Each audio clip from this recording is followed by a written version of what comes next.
Hello my dear friends, welcome back to this new session. Guys, JEE Mains 2020 का एक फिर से सवाल लेकर हम लोग आए हैं।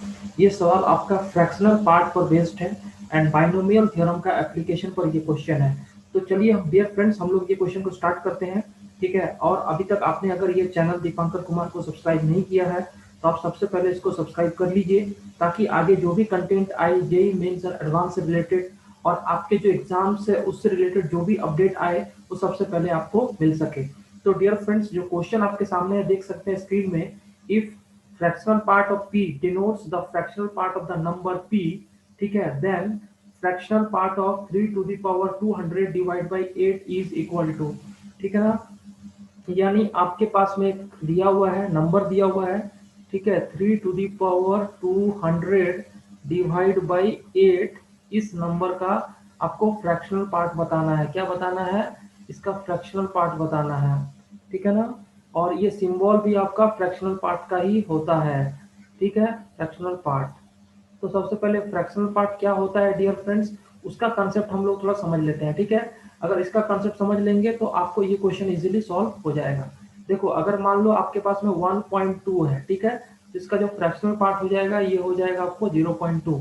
यानी 1.2 में जो इंटीजर 1 है उसके बाद में जो फ्रैक्शन है वो इसका फ्रैक्शनल पार्ट हो जाएगा। ठीक इसी तरह से अगर आपके पास में 0.6 हो तो यहाँ पर में नियरेस्ट इंटीजर कितना है, 0, तो फ्रैक्शनल पार्ट हो जाएगा 0.6। इसी तरह से अगर आपके पास में कोई इंटीजर हो तो इंटीजर का फ्रैक्शनल पार्ट कितना हो जाएगा, 0 हो जाएगा, ठीक है। और अगर नेगेटिव में कोई नंबर हो माय डियर स्टूडेंट्स, मान लो सपोज करो -1.6, तो -1.6 का नियरेस्ट इंटीजर कितना है, आपको -2 है, तो इसलिए इसका जो फ्रैक्शनल पार्ट हो जाएगा दैट विल बी 0.4। इसका फ्रैक्शनल पार्ट कितना हो गया, 0.4। यानी -0.6 को आप 1 से ऐड कर दोगे तो 0.4 मिल जाएगा। और ध्यान रखना है कि कोई भी नंबर का फ्रैक्शनल पार्ट जो होता है वो 0 से 1 के बीच में होता है। यानी fractional part function always lies between 0 to 1, ठीक है। डियर फ्रेंड, सबसे पहले आपको याद रखना है कि कोई भी नंबर का फ्रैक्शनल पार्ट हो वो 0 से बड़ा और इक्वल होगा और 1 से छोटा होगा, 1 के इक्वल नहीं होगा। क्योंकि जैसे ही इंटीजर हो जाएगा फ्रैक्शनल पार्ट कितना हो जाएगा, 0 हो जाएगा। अब देखिए, ये जो नंबर है इस नंबर का फ्रैक्शनल पार्ट निकालना है। तो सबसे पहले आप 8 से डिवाइड करोगे। अगर ये वाला नंबर परफेक्ट इंटीजर हो गया, मान लो 3 पावर 200 इज डिविजिबल बाई 8, तब तो फ्रैक्शनल पार्ट 0 हो जाएगा। लेकिन जितना रिमाइंडर बचेगा, समझ रहे हैं, वो वाला पार्ट आपका क्या हो जाएगा, फ्रैक्शनल पार्ट में कन्वर्ट हो जाएगा। तो सबसे पहले डियर फ्रेंड आप इसको लिखिए। 3 पावर 200 को आप लिख सकते हो 9 टू दी पावर 100।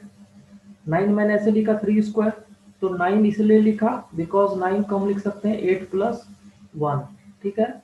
तो इसको लिख सकते हैं 8 plus 1 to the power 100 divide by 8, और ये fractional part.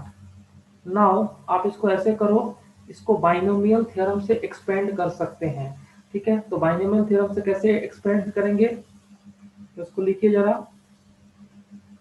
100 C0 8 power 100 plus 100 C1 8 power 99, 1 के पावर में कुछ भी रखोगे तो 1 ही होगा, plus 100 C2 8 power 98 plus dot dot dot dot dot. जो लास्ट वाला टर्म होगा माय डियर स्टूडेंट्स वो होगा 100C 100 into 8 power 0 into 1 power 100, ठीक है, डिवाइड बाई 8, ठीक है। नाउ आप अगर इस एक्सप्रेशन को गौर से देखेंगे तो इस एक्सप्रेशन में ये वाला टर्म को छोड़ के बाकी सारे भी टर्म जो होंगे उसमें आपको एक फैक्टर कितना हो जाएगा, एक फैक्टर आपको 8 आएगा ही आएगा, एटलीस्ट एक 8 तो आएगा ही आएगा। यानी लास्ट वाले टर्म में 8 का पावर 0 है, तो इसके अगले वाले पिछले वाले टर्म में 8 पावर 1 होगा, उसके पीछे वाला में 8 का पावर 2 होगा, और फर्स्ट टर्म में 8 पावर 100 है। यानी सारे टर्म में आपका 8 तो कॉमन रहेगा ही रहेगा, समझ रहे हैं। तो आप यहाँ पर में ये वाला टर्म में 8 नहीं रहेगा, लेकिन इन सारे में 8 रहेगा। तो जब 8 रहेगा तो आप इसको ऐसा लिख सकते हो, is equal to 8k plus इसका वैल्यू कितना हो जाएगा, 100 से 100 1, 8 पावर 0 1, 1 पावर 100 1, तो ये 8k प्लस 1 डिवाइड बाई 8। और ये k क्या है, बिलोंग्स टू इंटीजर, बिकॉज इतने सारे जो नंबर हैं बाइनोमियल से जो लास्ट वाले टर्म को छोड़ के उसमें आपको 8 का एक टर्म रहेगा। ठीक है, अब इसको जब ओपन करेंगे तो ये बन जाएगा k प्लस 1/8, k प्लस 1/8, और ये k क्या है, इंटीजर। तो आप इसको फोकस करिए, अगर 1.2 में 1 इंटीजर है तो 0.2 क्या हो जाएगा, फ्रैक्शनल पार्ट। अगर आपके पास में 4.6 है तो 4 को छोड़ के जो 0.6 है वो क्या हो जाएगा, फ्रैक्शनल पार्ट। तो यहाँ पर मैं इस एक्सप्रेशन में माय डियर फ्रेंड ये जो 1/8 है ये क्या हो जाएगा, फ्रैक्शनल पार्ट, बिकॉज के क्या है, इंटीजर है, के इज इंटीजर है। तो आपको इसका जो फ्रैक्शनल पार्ट हो गया, इसका आंसर आ गया माय डियर फ्रेंड 1/8। बहुत ही सिंपल क्वेश्चन है, आप देख सकते हैं।